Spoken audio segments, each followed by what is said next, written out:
These are the demos that I made. Teaching Calgarians to paint is money in the bank for Sidani Warren. My attendees paint or trace before we paint. Okay, so that's how I make sure everyone's looks really good. Okay. Yeah. Okay. Her business pairs sipping drinks at parties with art instruction. The artist runs everything herself, and it's a lot to take on. So she has first-hand knowledge of the challenges many Black business owners face.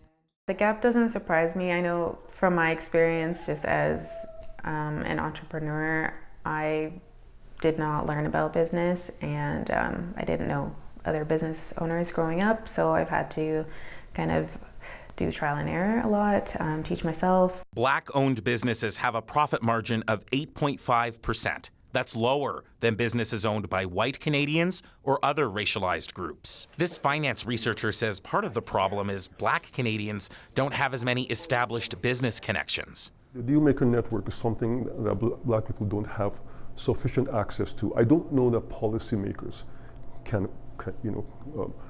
deal with that or can change that, because deal makers are who they are. It's ready to heat and eat, so you just No network meant no capital investment for this entrepreneur at first. Because you're not seeing others who have done it, and so you don't think it's doable. But now, her company, It's Super, has deals with Sobeys and Whole Foods. With no network, she turned to a grant for Black-owned businesses and ramped up manufacturing.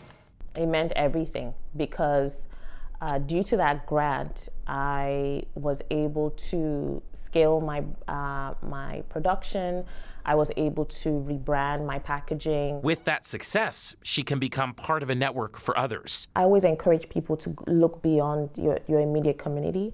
A lot of people are willing to help if you speak out. Gaining shelf space for the business and narrowing a financial gap. Anis Haidari, CBC News, Calgary.